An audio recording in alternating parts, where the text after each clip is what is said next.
increases, et cetera, et cetera. That's exactly correct. So, in our packet, page 2 to 3, it's outlined those increases. Folks that are on the next committee, you guys have any questions on this one? Or do you have anything you want to add? I do not. I just was here in case you had a question. So we index these annually.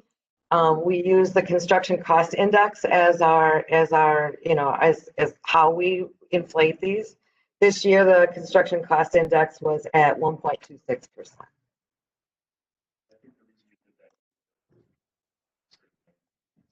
Right, and it helps keep our fees where they should be without us having to add a big increase later if we let it go for a few years.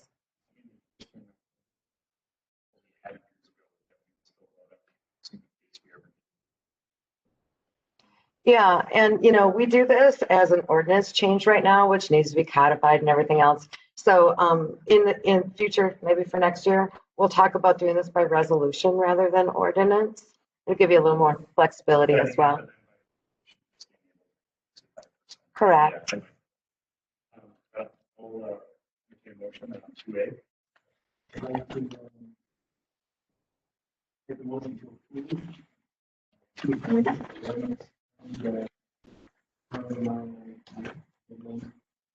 7.09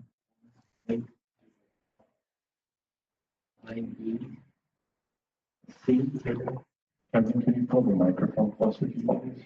Can you hear me now? Yes. I'd like to make a motion to approve ordinance 20-0993 and 27-09 1A table 1, 9B and C table, 10B and C table, and 12 B2 and 3 table of the city of Unlock municipal code related to impact. I'll second that with the change in verbiage to say that you're actually recommending, not approving at this point. All in favor? Aye. Second item is 2B, consider recommend ordinance 20-0994 to amend various tables related to sewer charge. It's again very similar. It's exactly the same thing, but this is for the sewer availability charge. And that increase is, I'm sorry, the increase on this one goes by the,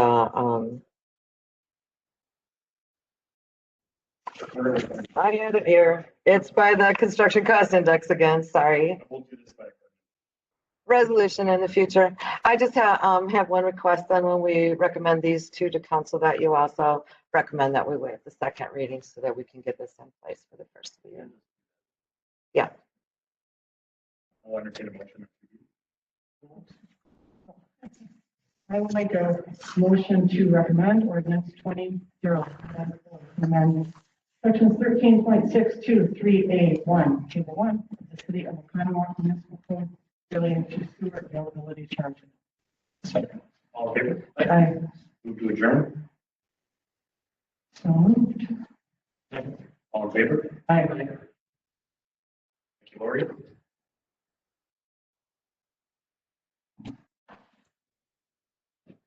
Like call to order and confirmation of appropriate meeting notification for public service committee.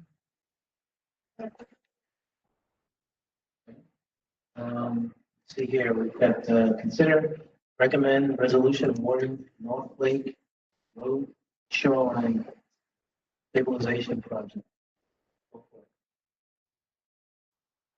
Thank you, sir. Item before you tonight is a project that we've been working on for a few years. The picture before you is the northeast corner of the North Lake Road Bridge. One of the issues that we've been seeing on this bridge is that the water coming off of the Peacock Dam does flow over, kind of hits into this area. It's starting to undermine some of the material that is there. We've been working with the property owner, obtain the necessary easements to get into the area. The project that we're looking at doing, the bridge is right here. Here's their existing boathouse. would be to put larger stones all the way along the bed of the river lake there. And then also then put some smaller ones up on top in order to do some grading to come back. Some of the trees that they're existing will be removed. We did put the project out for bid, received 7 bids, ranging from $46,000 to $120,000. We're recommending the low bid of Drax Incorporated.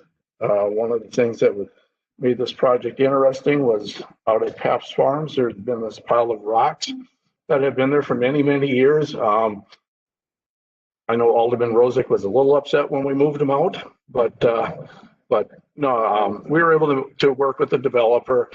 We moved the rocks out of there, paid the cost to do that.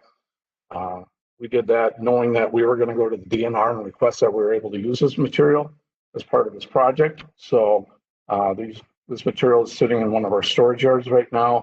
They won't be using all of it. These are very, very large rocks, but we're going to be able to use some along the base of the project like I showed. So it really came out to be a win-win situation.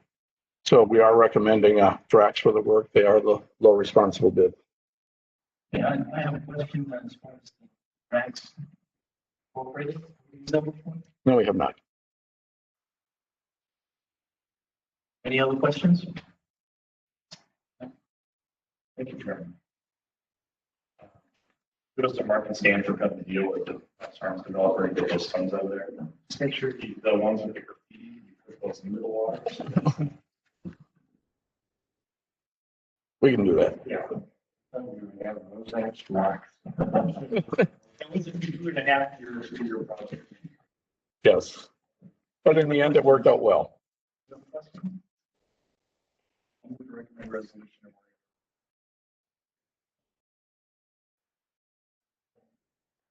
Any other second? I'm sorry.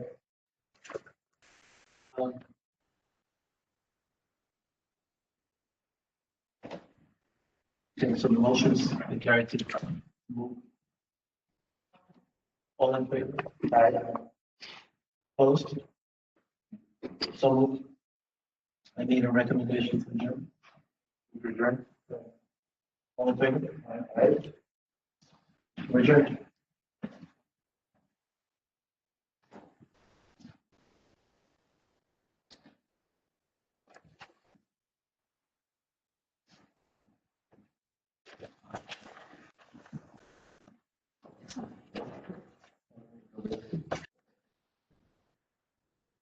Call the utility committee meeting to order as the meeting been promptly noticed.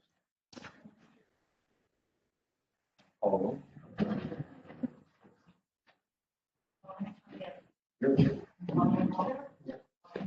here. On this committee business, should recommend 2020 utility billing. Okay, so this again is a little annual housekeeping. At the end of the year, we take a look at and write off any accounts that we find uncollectible. We only find them uncollectible here for 2 reasons, and one of those would be bankruptcy, and the second would be for people that have moved outside of the city and we're no longer able to collect. The bankruptcy ones we write off completely. The other ones we send to Waukesha County Collections. So this year, actually, our total's pretty low this year. It's $6,810 of total write-offs for this year. So once a year, we bring this to you. I just need to get them approved, and then we will get our books adjusted. Sure. Have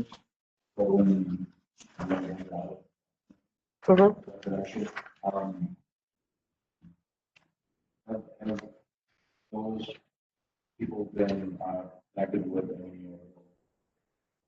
You know, they filed for bankruptcy, so yeah.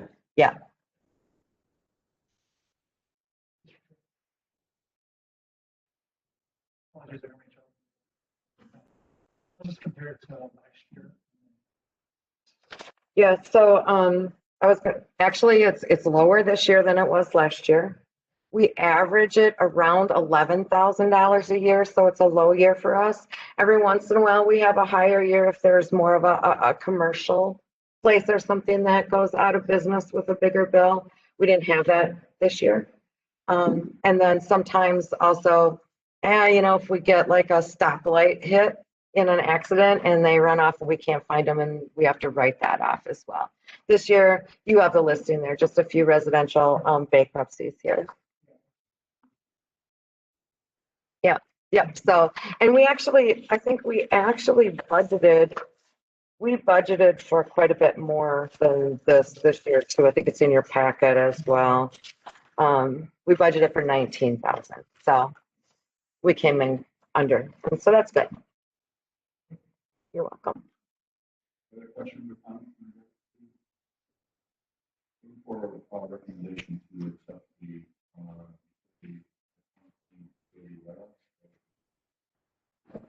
all in favor? Thank you. All in favor? Council, are you game to move further into the council meeting, or do you need a 5-minute? Rock and roll? Good. Welcome, everybody. I'd like to call to order the City of Oconomowoc Common Council meeting for Tuesday, December 1st, 2020. The corporate meeting notification is needed. But I'll please rise for the pledge of allegiance. Flag of the United States of America, and the republic which stands one nation under God, indivisible, liberty and justice for all. Call roll, please.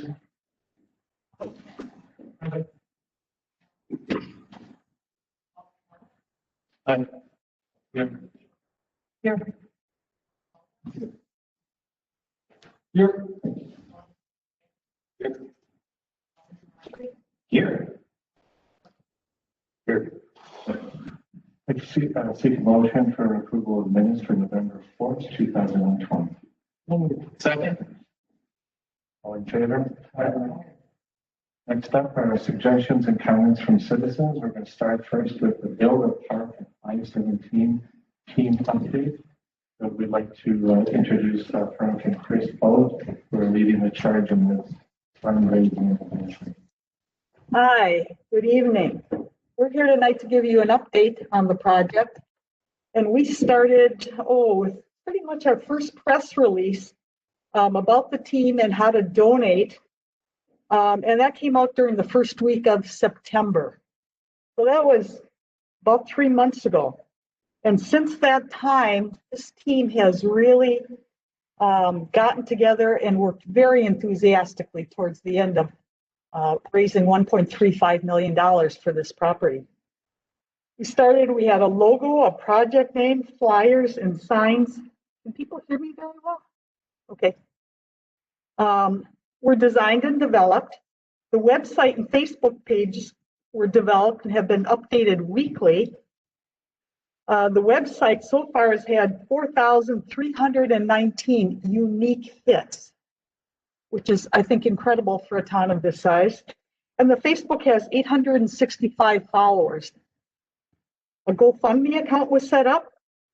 Brochures have been distributed at the farmers market every week and have been left on neighborhood doorknobs. Progress signs have been put up in city locations. They've been updated weekly and submitted to the newspaper, so maybe people have seen some of those. A park concept rendering was designed and signs were made for display and for use at the farmers market and meetings. And while this is not an image of the park that will probably develop, it was just a very simple rendering to give people an idea of what that could look like. A total of 300 yard signs were requested by individuals and placed around the city and in surrounding communities. They've been seen in Waukesha, Golden Lake, and I think somebody told me Appleton, so they've really spread out. Banners are put up weekly in rotating city locations. Press releases and letters to the editor have been published, and more have been submitted for future publication. We have library display windows that were created and are kept updated. Many, many letters and emails have been sent to people in the community and local businesses. A Pause for Cause pet parade was held on Halloween. I don't know if anybody saw that, but the proceeds were donated and matched to the park project. And again, that helped create a lot of awareness for our project. Donation from Ben Larson's memorials and the concert went to the park project. Local businesses have donated. For example, Mod Pizza had a donation last weekend. Quiznos and Sport Clips have been doing the same things besides just cash donations from businesses. We were represented at the Christmas in Okachi German market. Gift and memorial cards were created and they're available on our website now. So if you'd like to ask for your family to donate in lieu of a present to the Build a Park project, those cards are available on our website. People Park event will be held at Hanson School of Dance this Saturday, December 5th from 3 to 7 p.m. And a team member created these custom face masks for us. Again, this has been just a tremendous team effort by the people that are working towards this goal. And at this point, we've had over 539 donations. The total amount raised has reached over $1 million at this point. Yeah. We've had such positive support from the community, and we are expecting that to continue into December and January, and are asking the community to help us reach the final finish line. Thank you. Any questions? Any questions for the host? Alderman Spiegelman.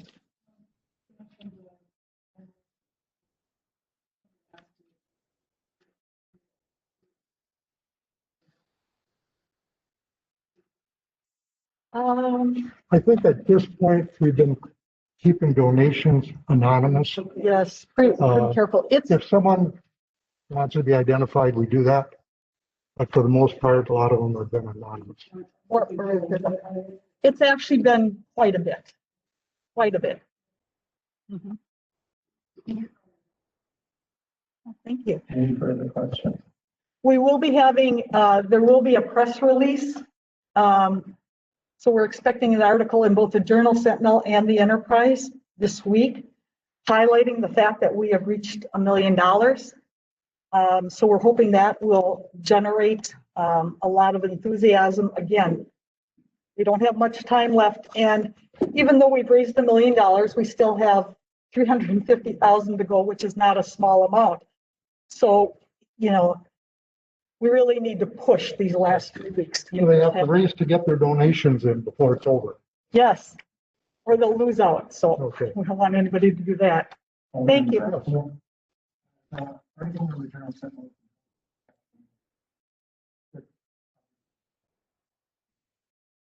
Okay, Thank you all. great. Well, thank you. Thank you very much, and we look forward to future updates. Okay, thank you. Thanks. We're going to continue on. Does anybody in the audience or anybody online have questions during this part of the comments from citizens section? Do you have any comments from the audience? Comments from our online feed? Okay, let's move on to our consent agenda items. Looking for a motion to approve the consent agenda items. So, all in favor? Aye. We'll move on to committee reports. We'll start first with finance. Ms. Sullivan.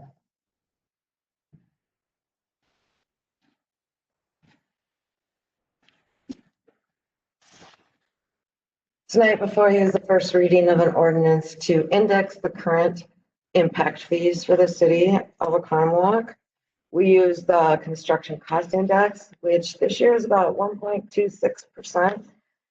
This is an annual housekeeping thing that we do with impact fees to keep our fees in line with inflation and keep them so that we don't have to have higher increases that, you know, longer intervals.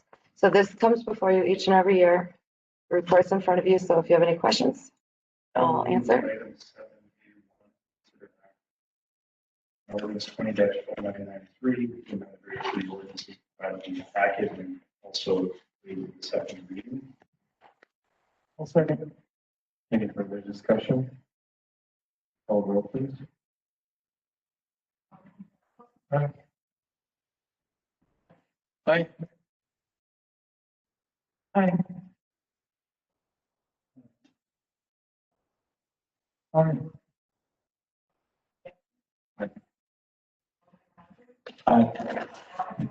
Aye. Let's move on. Economic development. Sure. This is the exact same thing, but for the sewer availability charge, which is a separate ordinance in our code. So it needs to be done separately. It also uses the construction cost index. Also, item 7A2, consider ordinance 20-1994 related to sewer availability charges.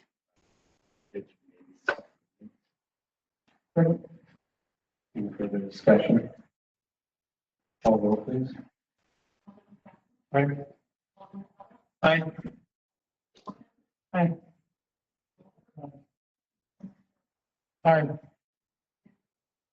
Aye. Aye. Aye.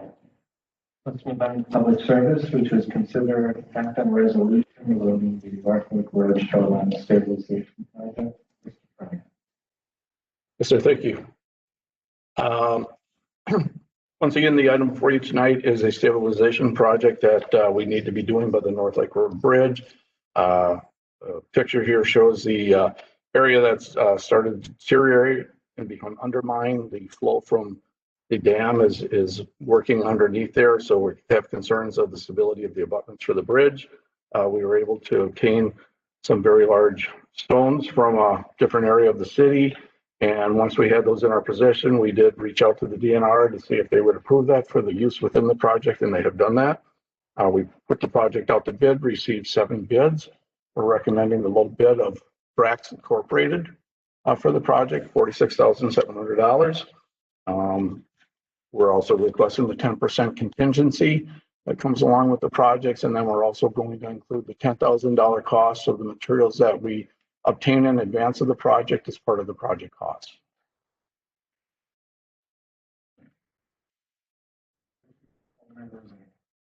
Yeah, I made a comment during the services. The rocks used were from farms. Stan wasn't here. You walked out for a minute, so I want to thank Stan and Mark for their work to get rid of those old rocks out by me after being there 20 years.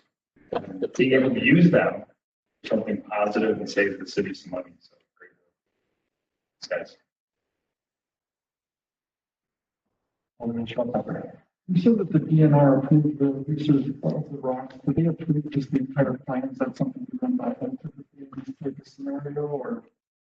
So on this case, we actually started this project a couple of years ago. And at that time, we had approached the DNR using riprap to reinforce that area, and they didn't want to do that. They wanted a seawall, which then made this into a very large project for us. And we brought in a consultant engineer to look at it and work through all the options. One of the things that I felt that once we were able to obtain these rocks and at the size that they were, and we provided pictures to the DNR showing the dimensions of these and said, you know, this is what we want to use. They actually went out to their fisheries people who liked that idea because these larger rocks make voids for the spawning of the smaller fish. And so they then approved that project. We had originally been turned down by the DNR to do riprap. So I think obtaining those materials paid off for us. Consider a motion. I'd like to consider.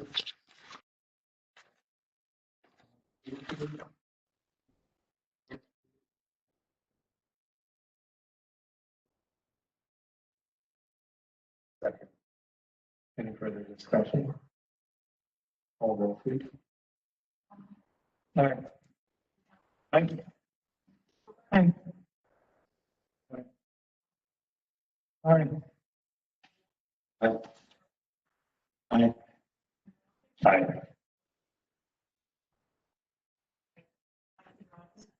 Yes. Hi.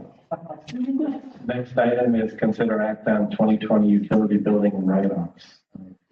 Folder.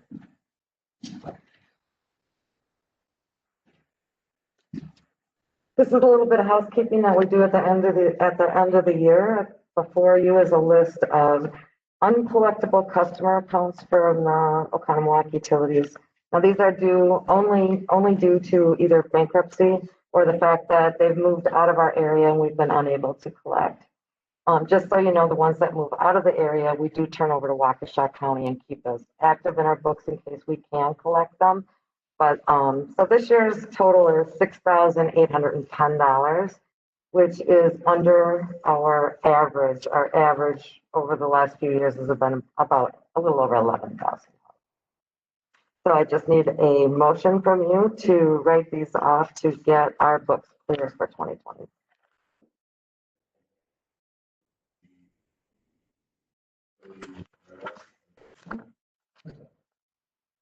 Any further discussion? Aye. Aye. Aye. Aye.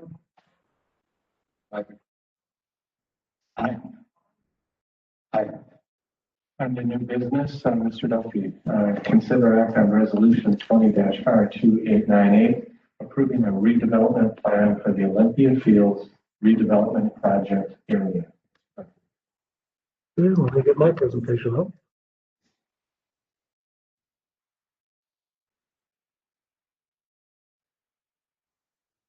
Ivan's making sure I do this right, correct?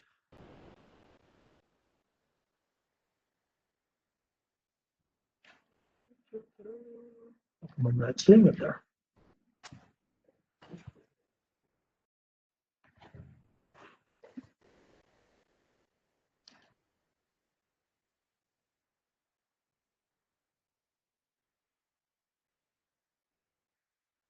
Okay. Good. So we arrive at the redevelopment plan. We've had several conversations throughout the process related to this. As we've talked about through the process, we've kind of got a two-pronged approach going on here. One related to redevelopment plan, which is required as part of for the Community Development Authority ultimately to potentially acquire a piece of property. So where we've been, May of 2020, this council passed a resolution of necessity in relationship for the Basari parcel. In September, the city council authorized the CDA to pursue a blight determination and develop a redevelopment plan. November 4th, city council approved the blighted district boundaries that we'll be talking about this evening.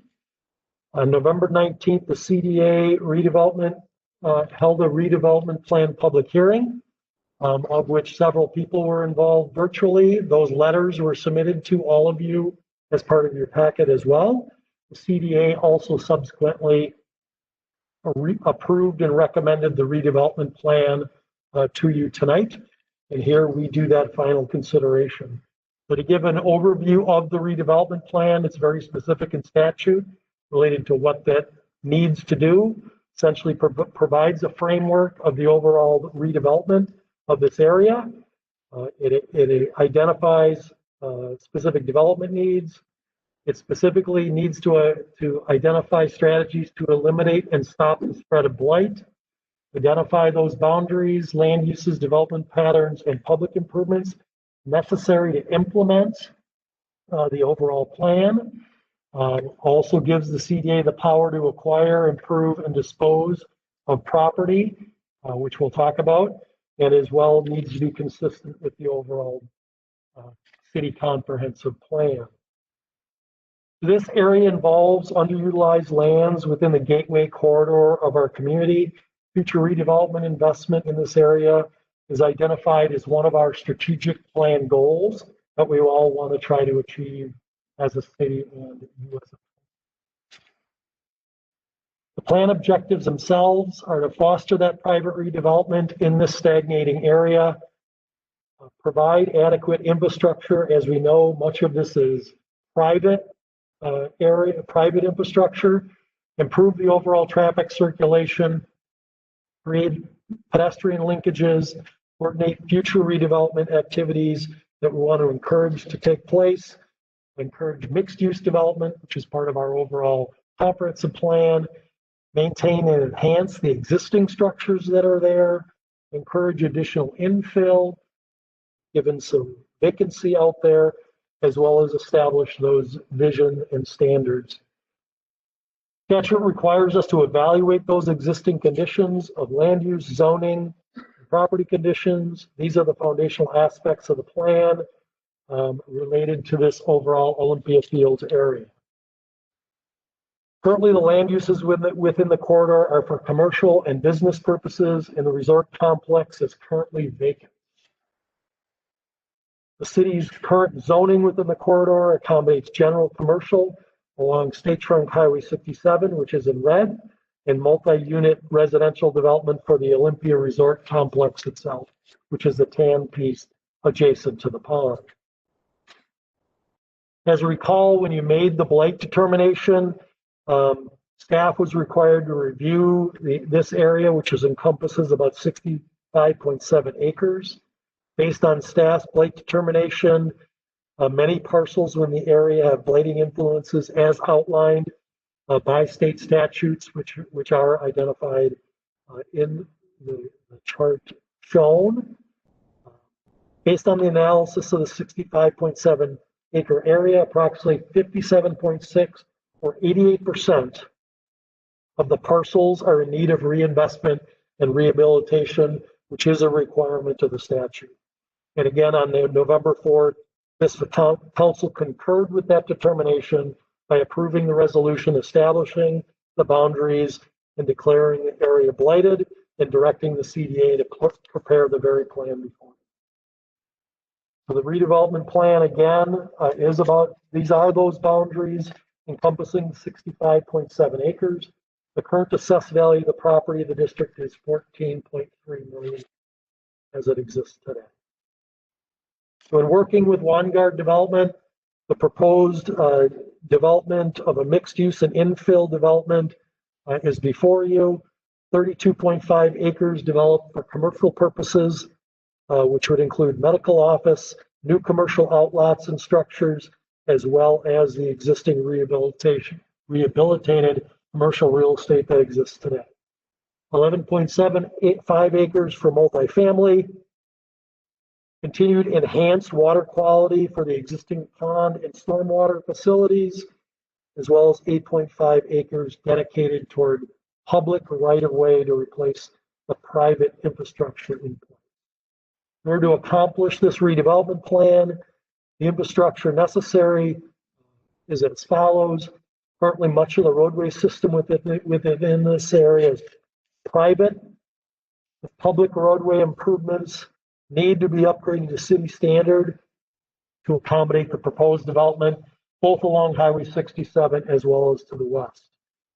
Wisconsin DOT has worked with Vanguard and the city based on their traffic impact analysis to locate a roundabout to facilitate traffic flow from Highway 67 within the proposed development, as well as the future development potential and capacity to the west.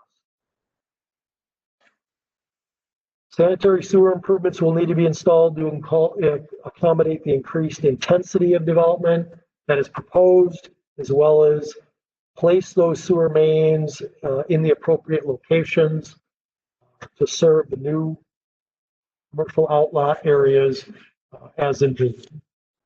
Similarly, the water main improvements need to be installed to accommodate the increased intensity of development proposed, as well as the water mains need to be installed in appropriate locations to serve those areas, outlets areas I identified. As also indicated, currently the area is served by private stormwater easements and private systems. In addition, given the age of the area, current DNR stormwater regulations are not accommodated. The installation of public storm water system would bring the area up to public standards, as well as incorporate the current and modern water quality regulations of the area. In order for the development to occur, the 11.8 acre Basari parcel that we talked about in May is critical as it serves as the gateway parcel of the entire development area. Based on issues with the estate and challenges in communicating with owner representatives, the city may need to pursue the acquisition of the parcel through eminent domain powers through the CDA. The city has performed an appraisal and shared that with the known representative of the estate. No responses have been received.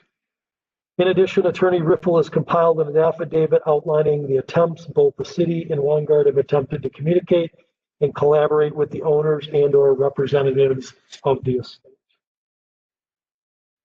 So based on conversations we've had and the vision I shared with you at a previous meeting from Vanguard Partners, as you can see and demonstrated here, the parcel serves as a critical component to encourage investment, not only to the immediate area, but also to the additional lands to the west that can be developed in the future.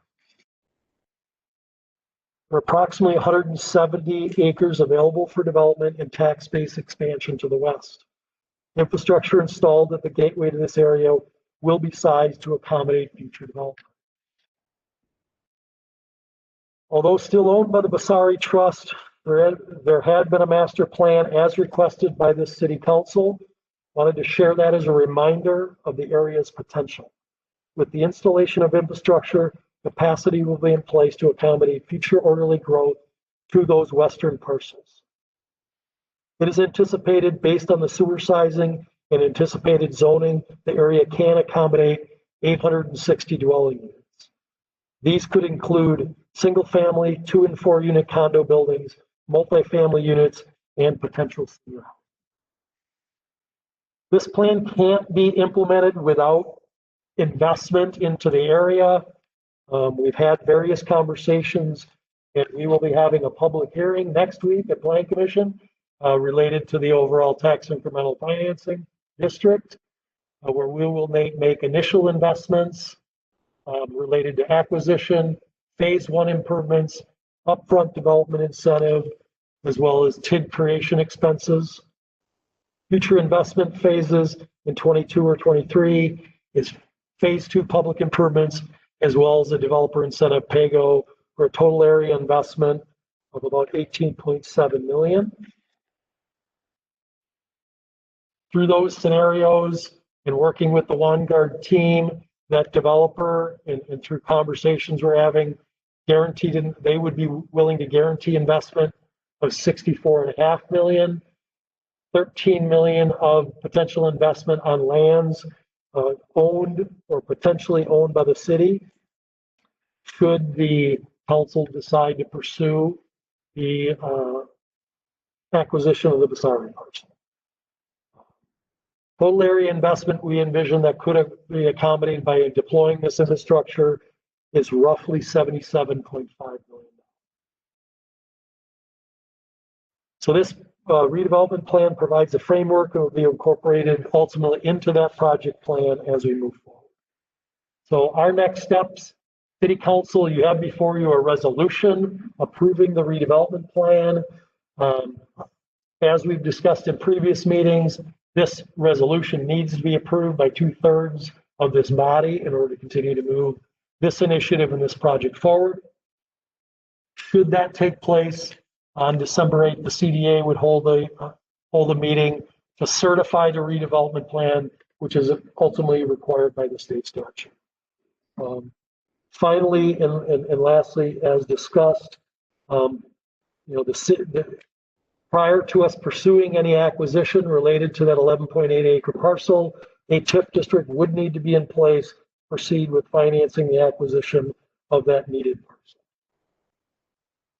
That's an overview of the ultimate redevelopment plan and how it's envisioned to be implemented.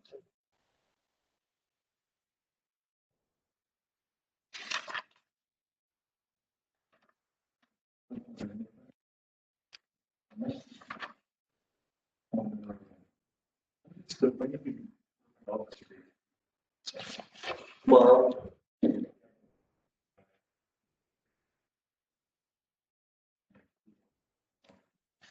one fixed related. Yeah, I have the proposed developers agreement in hand. I was about to look at it until I went through this meeting tonight. So that would be a waste of money Thank you. Welcome. The road, I don't know what client's road was from, it was kind of towards the little group.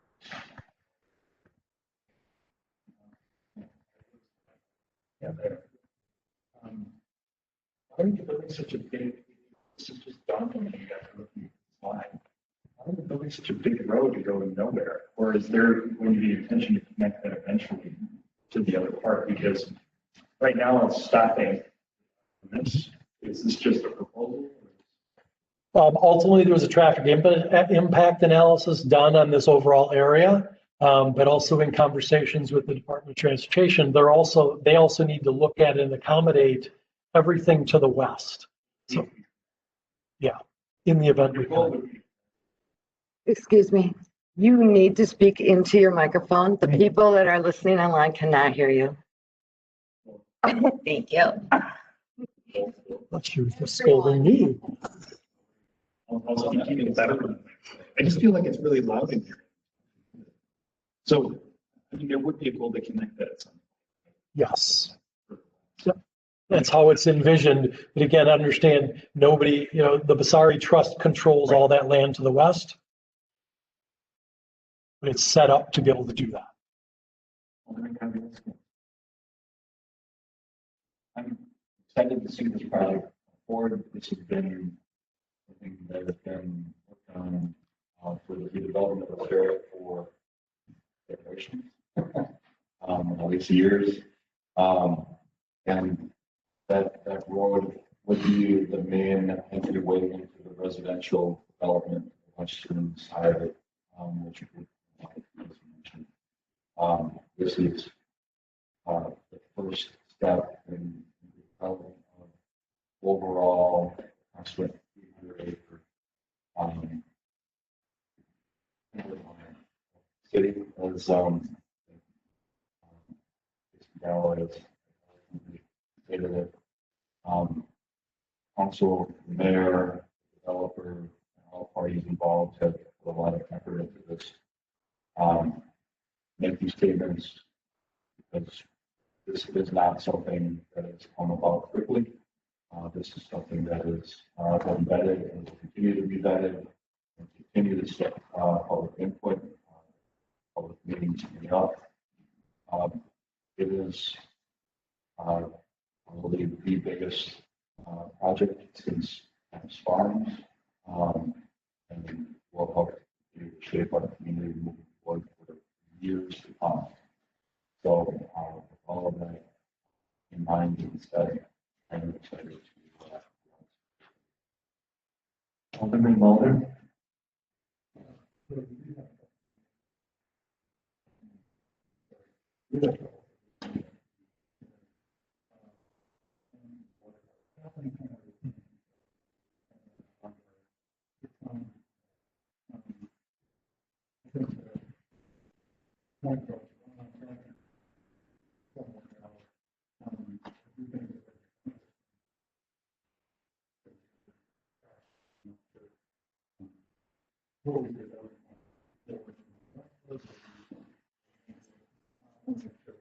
Sure.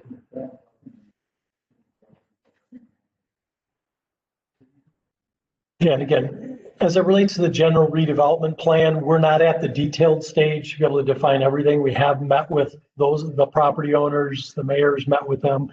We want to continue to work through those issues as we get into design engineering. But ultimately, we need the ability to move forward an initiative if that's the guidance this council wants to do.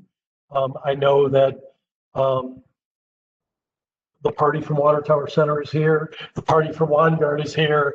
Obviously, there needs to be additional communication and coordination with the city, additional coordination and communication amongst themselves. Some of the things the city can't resolve ourselves. Some of those need to be dealt with on the private side. I think we've got an indication of a willingness on Vanguard's part, willingness to listen and work. I think the biggest issues from Water Tower Center is we don't have enough detail to make a determination. And I would agree with that. This redevelopment plan is not an engineered drawing. This redevelopment plan is a guiding document required by statute, to be able to move the initiative forward. Because Critical component number one is 11.8 acres. Without 11.8 acres and the ability to pursue it, this goes nowhere. And, right? Till tonight. I didn't say that. Second that. And I would just say that, a lot of the concern I think that I've received feedback around those 11 acres in terms of the city legally acquired property has to do with, exercising pretty much the strongest or, the most powerful authority we have, which is to confiscate private land through eminent domain. And I think the affidavit that Attorney Riffle put together really highlights the extraordinary lengths the city has gone to, as well as lawn guard to receive honesty, to receive an actual communication and have bargaining taking place. And so I'm just, I'm thankful for having that affidavit put together. And I think it really exemplifies, we have done our due diligence. We have tried to initiate that contact on many occasions, as has Longbow. And so it's, for those out there who are still skeptical, I would just say we've kind of been put into this position, and I understand that, and I agree with that reason. So I just want to thank Attorney Riffle for putting the affidavit together, and would encourage anyone who is still skeptical of the contacts we have tried to make to do that document. Because I believe it's public. It is public, right? It's not confidential. Public. Yeah. Alderman Ellis. Yeah, I too. Yes, I too never been in favor of eminent domain. But I believe that we tried to turn over every rock to find who do we speak to. And Attorney Ripple is probably going above and beyond. Appreciate that. And we're kind of in a quandary here. We don't know exactly what to do with this again. So I think that's the only avenue that we have available. So, like I said, I don't like doing eminent domain. I don't see any other way. I just don't. As I stated in my affidavit, there's one more thing you can do. Speak in your microphone, please. I don't have a microphone. Speak loud. I'll speak loudly. If the city wants to put me on a plane to Monaco, I'll be happy to go there. Even, I probably can take skis or something, okay? But that's the only thing I can think of that we haven't done. I just want to, tonight's vote is strictly to move to the next step. These pictures and these pretty designs and all that is all conceptual. Nothing is set in stone yet.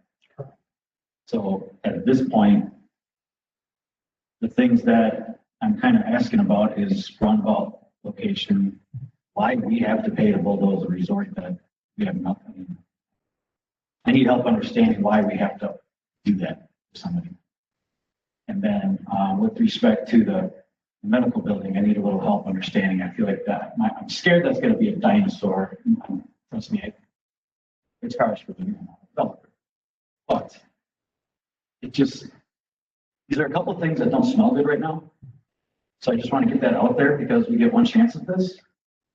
And I really don't want to put my name on a piece of shit. So I'm a little just open-minded, but I need to make sure that these things look good for the community. I mean, this is the golden ticket. You build this right, you got a 200 and some acre development that somebody's going to win on. The city's going to win. I get that.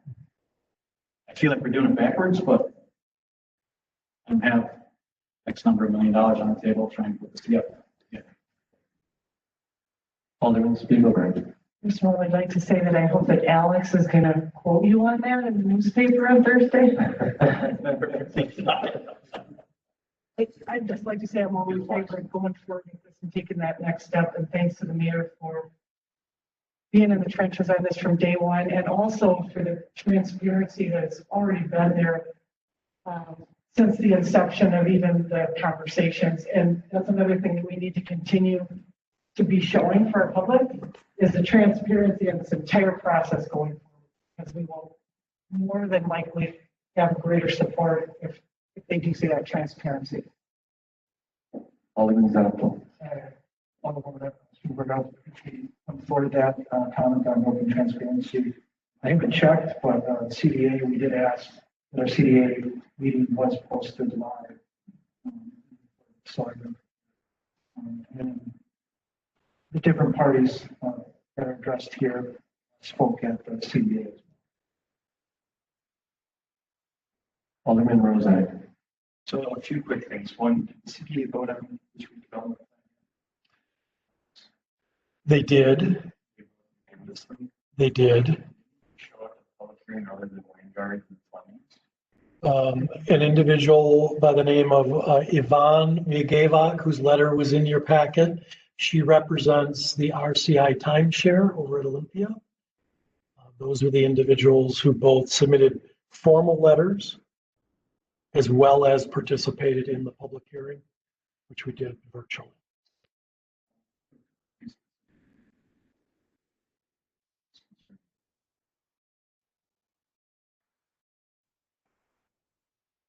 Of redevelopment. And the Matt Maroney, I see, is here. This was a concern I had early on as part of the redevelopment plan. Architectural design guidelines for the site will be recommended. Encourage higher quality design and be consistent, et cetera, et cetera. Is there a way we can strengthen that? They will be part of the developer's agreement. They will be incorporated into the developer's agreement. Okay, that's better.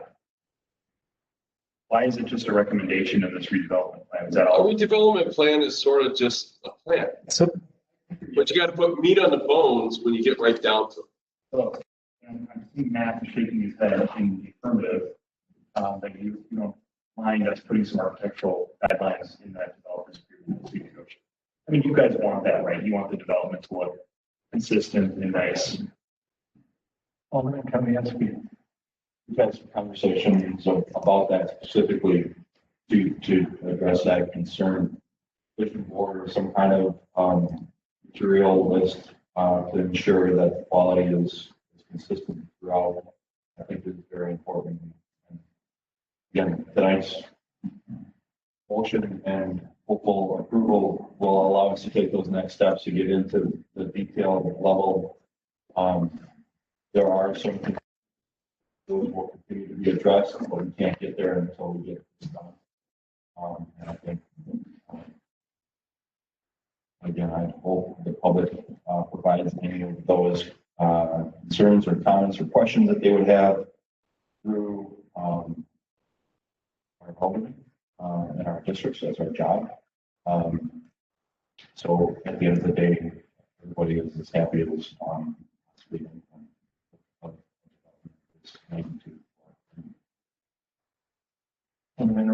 Yeah, a few more quick things.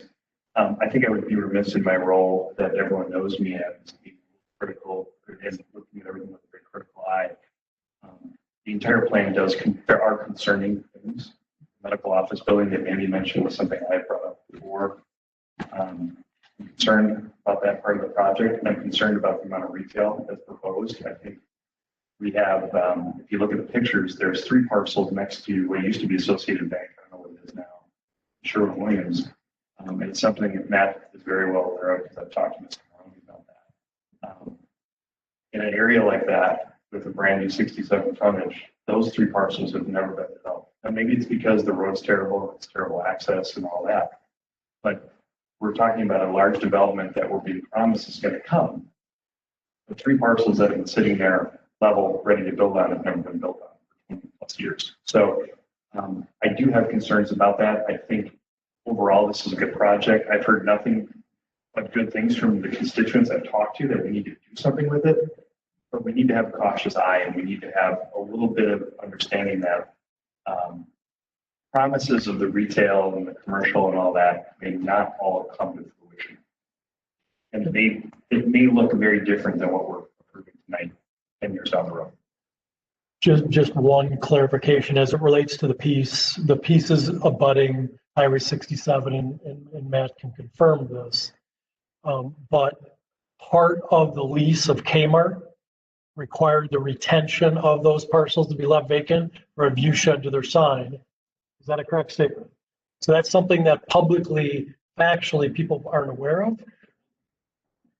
So again, point well taken, but I do want to make sure that people understand it wasn't because of real estate market, it was because of deed restriction from 1970, whatever, 60 something, that when that got built, so.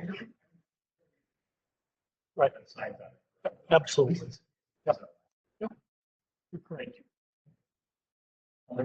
I agree with a lot of Matt's concerns over those concerns too. There's the medical office building, the retail, but I also think, and like we talked about previously, we don't want to see a half-finished project, but we have some very solid guarantees that we're going to work on.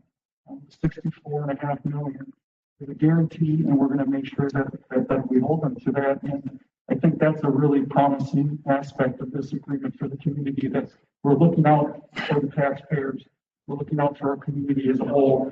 And so, you know, even if certain aspects don't come to fruition as anticipated now, we're still having hard guarantees in place to make sure we're covering ourselves. Any further comments or questions? Entertain a motion. Motion to approve. Any further discussion? Call roll, please. Aye. Aye. Aye. Aye. Aye. Aye.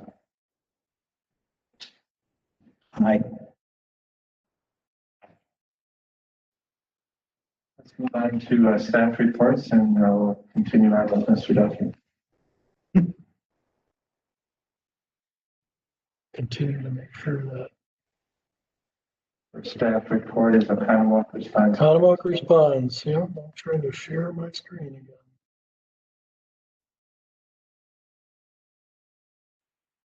There we go. We have had a few text messages. Again, please speak into your microphone and speak loud. Sure. People that are watching virtually. I come for you tonight really to close out Oconomowoc Responds. As we know, 2020 has not been a typical year.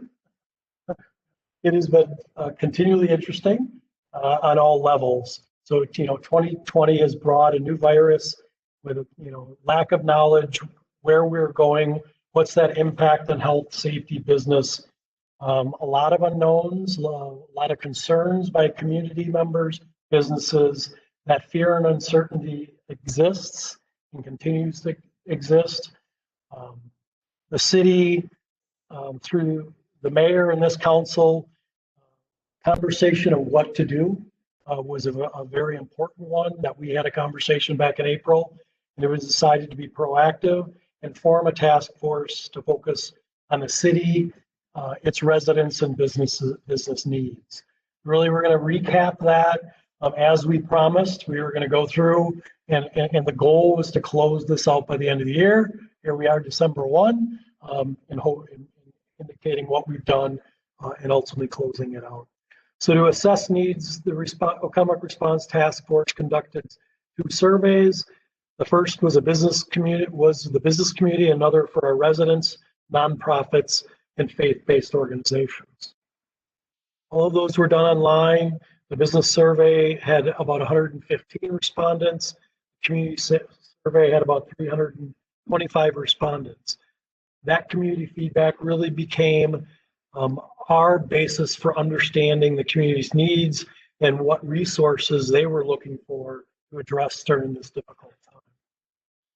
So bringing analysis to action based on those survey responses, what we heard from the businesses is they needed a resource for information. Understanding through the process, we tried to communicate with them the orders, what were the guidelines, what do they need to be able to ensure the protections of their employees, their business itself, as well as their customers. Continually communicating and sharing information, and making sure that they were aware of those changes, sometimes that change on a weekly basis. As well as that assistance, sharing and communicating information, whether it was the PPP program, the SBA funding, the We're All In grant process, or ultimately some of the funding that was provided through the city utility. The residents, we heard loud and clear that they wanted to continue to receive information and communications about status, about what to expect. We really heard about people in this community that they love to be this hope and belonging, but be safe when they're out and about in our community. We continue to see people out and about our community, but want to ensure that they are feeling belonging to a greater community when they are able to come and patronize throughout our community. What are those resources available within our community? It's a stressful time for our residents, whether it's because of job loss, food insecurity, all sorts of things are resultant factors that have come about. Concerns with children concerns, all of those types of things, homeschooling. We hear a lot of stuff as it relates to people. Ultimately, what we heard from the community is we need to continue to share positivity and positive information about things going on in the overall community. We heard from the nonprofits was operational concerns, their inability to provide services given social distancing, all of the requirements that are being imposed, financial impact specifically due to loss of income. Most of the entities and organizations in this community that do fundraisers had to cancel, unfortunately, and that is their source of income to continue to do it. We heard a lot from the faith community is that lack of socialization, interaction, and purpose from that faith-based. But we also learned from the nonprofits and the faith-based group is they should be viewed as resource providers to the people here in this community. So that was a very symbiotic relationship that we continue to explore. So the mayor had me put these pictures up here. I need no kudos for it. These are the three individuals that made it happen. Myself, yeah, well, I was thinking that's a professional photo, Stan. Not like you see me every day. Obviously, Jason Curtis was our resident pillar representative.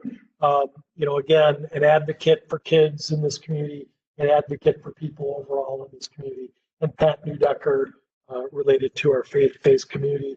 And I can't go without saying thank you to Mr. Kevin Wheeler sitting there in the back. Some of our tremendous response of what happened with some of the video work that he and Aaron did. And we shared that at a previous conversation that we had in June. So what are some of the additional outcomes? Our task force members joined in with open hands, with ideas, energy, and thoughtfulness, really to give back to this community. So the focus of our nonprofit and faith-based community was to connect the community with organizations that serve our needs, and those primary needs being food, shelter, safety, and health. And again, I don't have to read all these things, but we surveyed the organization, which ultimately came down to establishing a resource directory of services available in this community, which is something we never had. It was really that interface of how do these groups interface, and we connect that information with those who need that information, which is the next side of the residents. The focus of the residents ultimately from the survey was to connect the community in areas of basic needs related to food, shelter, safety, and health. And again, trying to initialize positivity, compiling those community needs, making them aware of a resource directory now that they can connect when they have needs in the community. And lastly, was really an alliance we established with Western Lakes and the Oconomowoc Area School District in doing the best we can to inform the public about the pandemic, about how the coronavirus is impacting our community on a community by community basis, hospital beds, and all those elements. So that dashboard is updated whenever we get the data from the county, which is a little lag in some of those. That's been our criticism, we received, and it's no fault of Oconomowoc Responds. It's the data access we have from Waukesha County that we've communicated with those leaders about how do we continue to get better data, accurate data to address that. From the business pillar, again, Communicating those opportunities related to financial really became a tremendous aspect, writing letters on their behalf. The utility created a grant program where we funded 24 loans to businesses in need. It was tremendously beneficial. The promotional initiatives, and Erin will talk about some of those in her accountability, but really having a person available to be able to deal with the social media communication, the video production I talked about with 3 Barn, I think was critical to put us on a different level of how other communities were dealing with and communicating with their public, was tremendously beneficial here in our community. Again, another outcome that came out of it was the Shop Local initiative, which we continue to do through the holiday season. To be honest, so it was the Friday after the election, the mayor said, hey, I got this idea. Small idea, it's going to be no more work for me. But those initiatives really did bring forward to accomplish several things for this community, organize those resources. Obviously, we've had a lot of change internally as an organization. I talked a little about the communications and public relations that we were able to provide through the intern, but also the operational efficiency and systems. During all of this, we also had the vacancy of the city administrator position. We were trying to continue to operate our organization, deal with a pandemic and all of those changes. So again, this was all part of a piece of the mayor's initiative. We were able to keep the doors open, city services intact, keep people safe, both into City Hall, the election process, all of those things, trying to be as conducive to that safety aspect. Trying to get people to feel safe and support them during these difficult and uncertain times. And again, this council being aware that some of the things we need to do, obviously we have some individuals who have one feeling on this whole issue, and we have others who have tremendously other concerns. So again, we're trying to bridge that gap of all individuals throughout the spectrum related to this overall. So we've learned as a community that we're resilient, and together we have responded. We'll continue to respond well into the future. I think we do that as a community, whether it's through a pandemic or some other emergency or disaster. Our mission has been achieved, and the resources will continue to be available to those who need them. We will keep that information out on the website. We'll close the ultimate the task force itself. That information will still be out there as we're still in the time of need. Together we'll get through the pandemic, and although we have experienced some loss, I think many have noticed Oconomowoc has fared well compared to surrounding communities as well as other parts of the country. If you watch lines of people who are jobless and foodless and some of those things, I think we've weathered it fairly well. Overall, I think it's been a worthwhile process and journey, and the efforts were appreciated by our citizens, businesses, organizations to address those needs and to have an informed community, because that's ultimately what I think people wanted. So, can't do the video. I think you guys have seen it. Because just the video doesn't transpond on WebEx. So we have responded. We closed this chapter knowing a goal was accomplished, and we responded as a community. Thank you to all the leads. Thank you to all the participants of the task force. Thank all of you for being supportive. And the citizens, again, we continue to share information. We continue to try to tweak things to the best of our ability. But again, we're also only as good as the information we receive. So with that, feedback, comments, questions. And really different silo leaders. Thank you, Jason, and and all the other board, all the other members of the task force that took part. I know people have reference to nonprofit. Work together with all the different resources. Hope to keep that out there and advocate, continue to promote that to our community. Kevin, Three Barns team, thank you for all the work you guys did. Much appreciated. And Mayor, thank you for the foresight. Have this idea and look forward to doing these things.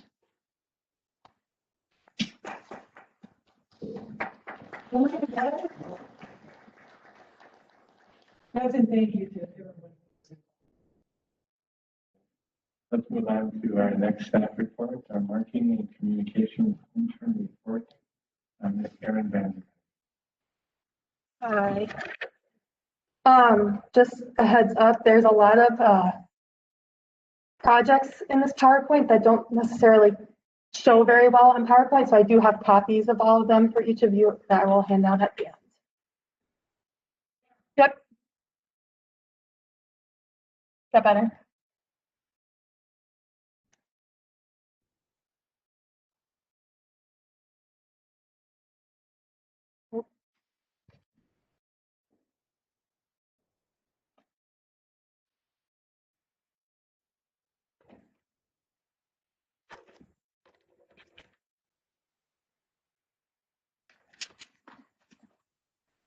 So my name's Erin Van I'm the marketing and communications intern for the city. This is my 6-month accountability progress report. We as a city have an accountability towards making sure we are doing our best to communicate in the best way possible to our residents and visitors. Communication has 3 parts: the sender, the message, and the receiver. Messages can easily be distorted or changed when noise interferes with them. The challenge for local governments is how to cut through the noise and get a clear and effective message across to the community. So let me show you some of the stuff we've been working on to change this. So just an overview.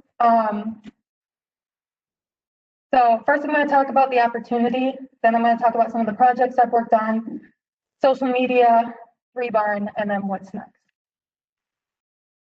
So the opportunity, the communication for the city has been left to several members of City Hall who are each fully capable of executing an effective communication and marketing plan to benefit the city. But because it is not their primary role, other equally important tasks become top priority.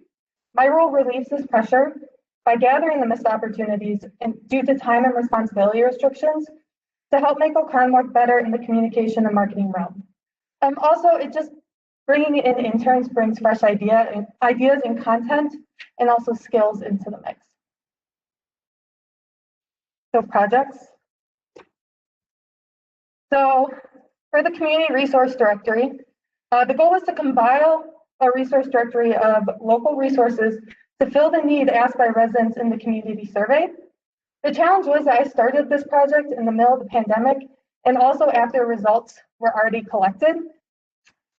This document also needs to be not only interactive online, but also print friendly for all of our residents who prefer hard copies. I worked with the Oconomowoc Response nonprofit group to make sure our goal was being achieved and every expectation was being met along the way. Press releases, I've worked on a couple press releases over my time. This includes Trick or Treat, which was a hot topic for a while. I've done press releases for Build a Park at 517, and also just welcome letters from the mayor. Where in the World? This was a game to help promote an opportunity for kids to have fun in a safe manner, as well as promote stores downtown Oconomowoc. Clock Tower Tunes. The goal was to increase happiness and positivity to the residents' lives during these strange and weird times. Each week, I work to develop a family-friendly playlist, then create a social media post to let everybody know what that theme of the playlist was, and encourage residents to come into downtown to hear the music coming from the City Hall clock tower. During the warmer months, we had a Clock Tower Tunes board outside City Hall to let everybody know what the theme of the week was as well. Out and about in Oconomowoc, the goal is to keep the public informed of events going on over the weekend. By weekend, I mean Wednesday through Sunday, really, in a fun and creative way. Each week, I'd find events get the boards in and out of their locations, and get them updated before Wednesday. Each board is currently retired for the moment, but hopefully we'll see them again soon. Downtown ads. This was our first attempt at updating downtown ads with the goal to give them a fresh new look. Just notice that these have not been used in anything yet, but we're hoping to use them in the near future. And then these 5 pictures are along this hallway right here. They replaced outdated pictures to remind people to visit Ocon. This hallway is very high traffic with DPW being down the hall, planning right here, and now economic development moving upstairs. So we saw an opportunity. Executive recruitment. The goal is to build a recruitment packet with the initial intention to be used to fulfill the city administrator position. This would be used to inform potential candidates of everything Oconomowoc has to offer, and as well information about the position. We built the packet specifically with the city administrator in mind, but we wanted to make it usable for any position in the future. This also became, as you'll see in the next couple slides, the building blocks for our layout down the line and a branding concept. Have you noticed that they look very similar, but each document is a very specific target audience that are all very different. So the guide to opening a business in Oconomowoc, this document was previously created through PowerPoint. It was my job to give it a fresh new look with all the updated information. And then on the right, the economic profile. This document is currently still in the works. The county gives us the information and their own version of it each year, but it was our goal to give it more of an Oconomowoc feel. Destination marketing plan. This document lays out the next 6 months, year and year plus, for goals to accomplish for the marketing of Oconomowoc. And then signage for City Hall. On the right, we have the new City Hall hours. This was located in both the entrances to City Hall as well as on social media to let everybody know that our hours had changed on the 1st and 2nd floor. On the left, on the bottom, we used this when prior to the mask mandate. We used the color blue and words like welcomed and encouraged, where after the mask mandate, we changed it to red and used the word required to make it stand out a little more. I created signs for the event of the 4th of July fireworks to help remind residents to keep 6 feet apart and wear a mask. We also worked with sports clips to have their mascot out at the viewing locations handing out masks, and then worked with Free Barn to promote the option for people to stay at home and watch the fireworks from a live stream drone. Videos for the library. The goal is to create 6 educational videos to help parents and children learn about all the awesome virtual programs that the library offers when you have a library card. They also use them in the school district to promote kids and families getting a library card. This was a little tricky because I had a 48-hour timeline. At the time, I was just learning Premiere Pro, but we finished them, and the library was also very happy with the results. Build a Park at 517. The goal is to help a local group of residents that join forces with a marketing campaign and strategy to help build momentum towards their goal of raising $1.35 million to donate then to the city of Oconomowoc to purchase the 517 property and have it deemed as a park. They had an extremely limited time frame and needed to raise the money ASAP, and they needed the marketing materials almost quicker. So on the left is the logo that they chose and that I designed for them. And on the right are 2 other options I gave them as well. And then this is the Build a Park handout. We also have a trifold version with the same exact information for different executions and ways of handing them out, as well as a concept rendering handbook. On the left, you can see the final design for the Build a Park at 517 yard sign. On the top, we can see that was another option that I gave them. A little busier, they wanted to keep it simple, make the donate now really stand out. And the website, as well as on the banner on the bottom, you can see around town. Then we wanted to highlight the donate now once again, and as well as all funds must be raised by 1/31/2021. This is a visual I created and is used in the newspaper each week to keep the community informed of the progress that they have made. This is their most recent update as of today. I've also worked as a DOBA community liaison. This is some of the work that I helped for Fall Fest, which is DOBA's largest events of the year. I created some information that goes in the vendor packets, as well as attended both general and board meetings. This is the vendor Fall Fest setup guide, which was requested due to COVID-19 restrictions. On the left is what normally you would see for a vendor in 2019, but due to COVID, they wanted to allow people to spread out. They had about half the vendors, and the goal was to remind merchants to not bring double the merchandise because they had double the room. It was to allow people the opportunity to spread out. So the next two projects you will see, these are not approved yet and still in the works, but I wanted to include them so you could see. So I assisted HR in formatting the mayor and city council communication plan. The attached information provides examples and situations that commonly occur with elected and appointed officials, and give an effective communication plan that is provided with each situation. This is the functional organizational chart. I assisted Christy with a project to help HR develop a functional organizational chart. This would be used to help new individuals who are beginning work at City Hall and help them understand each department and its function. Shop with Cops. They approached us asking for updated branding materials. I was tasked with the logo. These are three options that I gave them, and they actually just decided the one on the left with the Santa hat a few days ago was their choice. So you will see this on all of their new branding and flyers. Visit Ocon content. I wrote content for our Visit Ocon site to help with our SEO and give the website some meaningful content. This is one I wrote for pet-friendly places around Oconomowoc, bars or restaurants with pet-friendly options. And then also places to stay in Oconomowoc, just a little blurb about each hotel in our area. I have attended and helped plan multiple ribbon cuttings. On the top right, we can see the Metro Market grand opening. On the bottom left, I was there with 3 Barn to help grab footage of the Oconomowoc Police Department grand opening, as well as I helped Ascent Wellness with their grand opening, basically from start to finish, plan and execute. The trifold for Visit Ocon, this started out as an idea to place in hotel rooms, as you can see on the left, but now we are finding other areas that are in need of the same information. Each one would be tailored to the different audience as well. Social media. Instagram stories.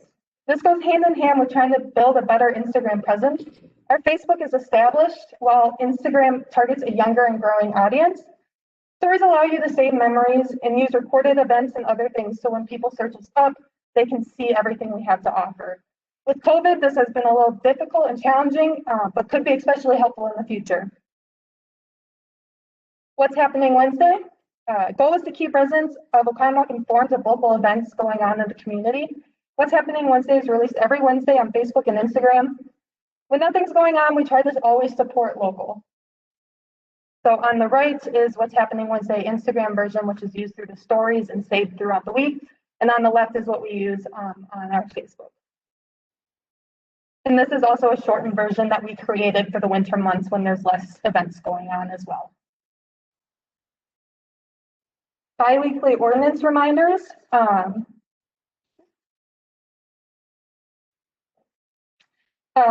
It started with an email to the mayor asking the community to be better about littering and if we have an ordinance against littering already in place. From this one post, we received tons of feedback on other issues happening around the city, as you can see. Every 2 weeks, we would post and use the comment section as feedback for the next post. This helps keep residents up to date on things going on around town, as well as educating them on these issues. The COVID-19 dashboard. Each week, the COVID-19 dashboard gets updated We update our website with the updated stats and then send out reminders via Facebook and text alerts. City Hall Selfie Day. Christy and I participated in City Hall Selfie Day and then got shared on the League of Wisconsin Municipalities Facebook, which is awesome because they used all of our hashtags, which also just keeps promoting us as well. OFA gets key to the city. I helped OFA build their PowerPoint to come speak to you, and then was also there to take photos to send to our news contacts as well as promote on our social media. For an entire week, each day we shared a tip or fact from Operation Lifesaver to support Rail Safety Week. And then Shop Local. Mayor asked me to find ways to help push Shop Local. I created the Shop Local icon, which is now in many of the windows around town and has been used all over social media, and we're continuing to use it throughout the holiday season as well. I have become in charge of changing the icon and header pictures to match the seasons and holidays. Christy has been doing this for a while, but I've taken on the challenge as well. On the bottom, we have two that I created for the icons. The left was used over the fireworks in the 4th of July, and the right was used leading up to Halloween. The top is the header I created for our Facebook page over the 4th of July as well. I added some of our analytics for our Facebook page on here as well, because I want to make this known that this is not an immediate fix. This will take time. Our Facebook is our trusted source. As you can see, we're growing exponentially. But our audiences on all of our platforms are not the same, and we really need to take advantage of this and make sure we are giving as much consistent information across all platforms as possible. 3 Barn Partnership. Here are some of the things I've been working on with 3 Barns, which include I've been on multiple shoots for them. I've gotten to know my way around setup and taking down of a set. I've assisted on live events, been learning about Premiere Pro, which I have no formal training in, but will be very useful moving forward with projects for the city. I'm also currently working on getting my drones license, and they have helped me develop my Adobe skills further on platforms I felt rather comfortable on already, like Photoshop. This is one of the first videos I helped on. It was to congratulate our sister city, Dietzenbach, on 800 years. I was there for the filming as well as grab some B-roll from around City Hall for it. And then hopefully tomorrow we will be releasing my first ever own edit of a video, which is Chief Fister's our interview video. So look forward to that on social media. So projects moving forward. We need to condense our social media platforms. Right now, we have multiple different pages, and it can be confusing to our residents on which page they should be looking for. We need to be developing our weaker social media platforms like Instagram and Pinterest. With that being said, creating a social media calendar can be especially helpful so that we can balance out what is being posted and when. Understanding that we are a city and we will have the emergency posts that sometimes need to happen right away. But other than that, we can work to keep our channels very consistent. Partnering with utilities to help keep them up or help keep up with them and their communication needs. Tourism, working on that destination marketing plan. Like I said, that plan goes out almost 2 years plus as of now, and it includes things like itineraries. So when people come to visit our city, we have family-friendly activities to go look for, bachelorette parties, girls' weekends, guys' weekends, covering a whole range of age groups. The website, continuing to audit how we can make Visit Ocon stronger and make it the go-to place for information. We need to develop our uniqueness to compete with other cities around us to make us the destination rather than just a city you pass on the highway. Working to consistently update our information sources and make them more user-friendly. Then looking at where does Oconomowoc Responds live on to? What can we continue to do and what does it look like in the future? Working on the Oconomowoc profile update, Oconomowoc community profile update, which has not been updated since prior to Pabst Farms. Also starting a program called Workplace Visits with the Mayor. Originally, I inquired about doing this, but due to COVID-19 restrictions, it has been halted for the moment. This would include the mayor meeting with local businesses, getting a tour, sitting down and answering any questions or concerns, and then also following along on social media so that our community can see as well. Facebook Live with Chief Pfister and Chief Bowen. Once a month, we will ask for questions from our community, and they will sit down and answer the questions as well as give updates to the community on anything going on. Also, just working consistently on updating our photo and video library, and also the newsletter, which I'll be taking on in the future. Basically, this all comes back to we owe it to our residents to become better communicators. They need consistent branded messaging, and this will not happen overnight, probably not even over the time of my internship. My goal is to get Oconomo's communication and marketing as consistent and as clear as possible and in place to be continued to be improved upon by the next intern. I'd just like to say thank you to Bank 59, Exonia Bank, and Oconomo Response for allowing me to have this opportunity, and also 3 Barn for taking me along the way and teaching me some pretty cool stuff. So also, I'd just like to say thank you for allowing me this opportunity to share what I've accomplished over the past few months with you tonight. Any questions? Any questions from council? Alderman Ellis. I'd just like to thank you for getting it done.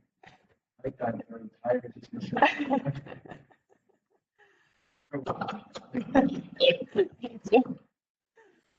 Maybe we can hand out your handout. Yep. I think it's important that it was a good idea to make sure that all interns that we have some level of accountability, whether we're paying the bill or general funds. It's important that we take the lead with our interns to both educate them, but also to provide value to the city. Alderman Kamiansky. Thank you very much, Aaron, for sharing with us. I know some of, not all of what you've done in the last 6 months. It is really telling for how much has been on the plate with our city that we've had addressed to the best of our ability with existing staff, the ability to have somebody focus on that and provide a full service communication effort is in line with our city's full service approach for our residents. And it'll only get better when you're really putting in a solid foundation for the future of the built on. So, Thank you. Any further questions?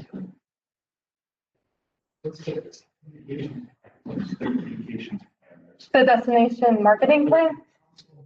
Oh, that has not yet been approved. I was working through with HR with it. So hopefully you'll see it in the very near future. It basically just lays out every department and common questions that occur or concerns, and if where you know where to go next steps, what department to go to. Even if you think it's this one, it may actually be that department, that type of thing. Yeah. When I came on board, it was difficult to figure out who to go to as a new alderman, as a new mayor. But also it can help you as alderman to be able to send people to the right folks. So it's basically 90+% done. Just going through final review with the city administrator and HR. Well, thank you very much. Any comments from you, Kevin? Well, I will give a quick little something. I'll talk about Aaron for a second. Thank you, everybody, for indulging me. I have had the privilege of mentoring this girl for 6 months. She started off coming in knowing very basic Adobe Creative stuff that we use in the industry to create media, commercials, stuff like that. Over the past 6 months, she has been tasked by the city and by 3 Barn and a slew of different projects, and really making her boundaries much greater. And I see that this internship that she is making for the city such a great privilege of what this city could have and will have as far as media production. You know, I see City Hall as an organization that doesn't necessarily have fingers, they don't have toes, but we're going to give you guys heart. And that's one thing that this internship is showing, that you can go to kids of all ages, the Instagram, the Facebook. She's helping develop that, and I think she's doing a tremendous job. So I just personally wanted to say thank you and keep up the good work for the next 6 months. So. Mr. Duffy? I would echo that and more. Obviously, from the economic development standpoint, from when I started here 19 years ago, my task blossomed to doing website, doing Facebook, doing media releases, doing a lot of those things. And having somebody to be able to not only work collaboratively with, be able to continue to be proactive and share information with the community has been a tremendous benefit. Because again, we all need to prioritize all the things that we're trying to do and trying to accomplish.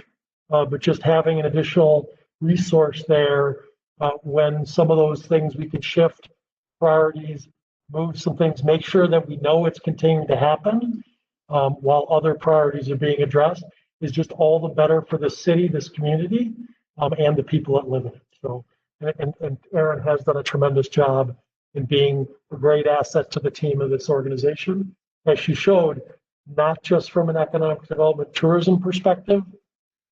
All departments have pretty much used her to be able to produce something of benefit to them and assist the organizational component to the city as well. Thank you, well done. Let's move on to reports and comments from all members. Any reports or comments?